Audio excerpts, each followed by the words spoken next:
أعوذ بالله من الشيطان الرجيم بسم الله الرحمن الرحيم. Ensuite le cheikh il dit وقوله والحياء شعبة من الإيمان والحياء خلق يجعله الله في الإنسان يحمله على فعل ما يجمله ويزينه ويمنعه مما يدنسه ويشينه والحياء الذي يحمل صاحبه على الخير ويبعده عن الشر هذا محمود. أما الحياء الذي يمنع الإنسان من فعل الخير وطلب العلم والسؤال عما أشكل عليه فهذا حياء مذموم لأنه خجل. Donc le cheikh explique que le prophète sallallahu alayhi wa sallam il dit ensuite que la pudeur ou la timidité ça fait partie de la foi. C'est-à-dire que le cheikh il explique qu'est-ce que c'est al-haya en arabe, la signification dans l'islam. C'est quoi al-haya? C'est un comportement ou une caractéristique, un caractère que Allah met en une personne. C'est une caractéristique que Allah met en une personne qui pousse ou qui porte cette personne, qui amène cette personne à ce qui va l'embellir et qui va l'empêcher de faire ce qui va la salir et l'enlaidir. Donc c'est un comportement ou une caractéristique qui te porte ou qui te pousse à faire ce qui va te faire paraître plus beau, qui va t'embellir et qui va t'empêcher de faire ce qui va te salir ou qui va te rendre laid ou t'enlaidir. C'est ça al-haya pour de vrai. Parce que la personne qui a de la pudeur, c'est quelque chose qu'elle ressent dans son cœur qui la pousse à adopter le meilleur comportement et qui l'amène à se retenir de tout ce qui peut être laid et mauvais comme comportement. Donc ça fait partie de la foi, c'est une branche de la foi, comme le prophète sallallahu alayhi wa sallam a dit, parce que c'est quelque chose qui amène quelqu'un à faire le bien et à s'écarter du mal. Donc c'est quelque chose qui est louable, quelque chose qui est bien, qui est aimé d'Allah subhanahu wa ta'ala. Par contre, on remarque maintenant à notre époque que beaucoup de gens, Allah al-Musta'an, ils ont perdu la notion même de qu'est-ce que c'est al-haya.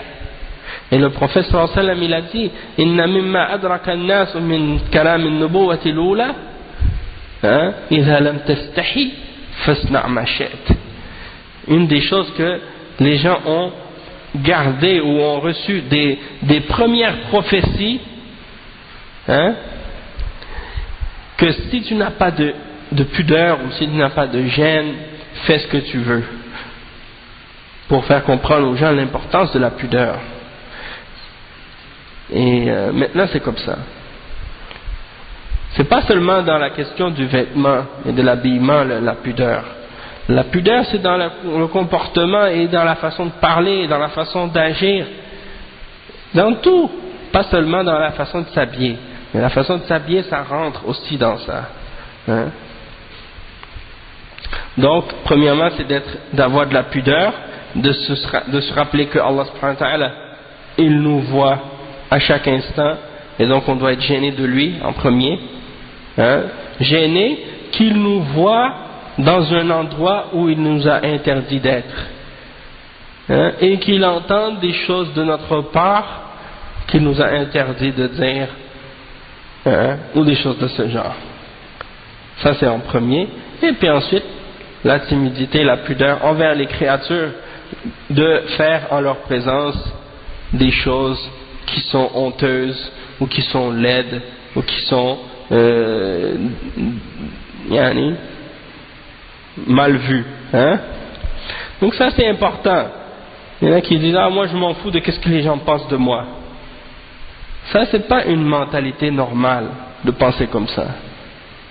Si tu dis je me fous de ce que les gens pensent de moi quand je vais faire le bien, Quand je vais ordonner le bien, quand je vais faire quelque chose de bon par rapport à ta religion, que Allah t'a ordonné, que tu n'as pas peur de ce que les gens vont penser de toi parce que tu obéis à Allah, tu le fais comme Allah t'a ordonné de le faire, ça dans ce cas-là, c'est pas quelque chose de mal. Mais si tu dis je me fous, ou bien ça m'est égal ce que les gens pensent de moi dans des choses qui sont haram ou dans des choses qui sont mauvaises, et tu penses que c'est pas le jugement des gens qui compte, ça c'est une erreur, hein? Parce que ça fait partie de la pudeur aussi.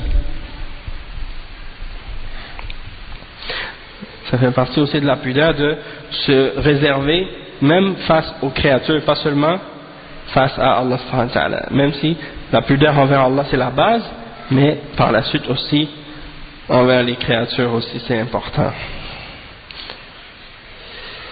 Et il y en a qui disent aussi parfois, il y en a aussi des gens qui disent bon,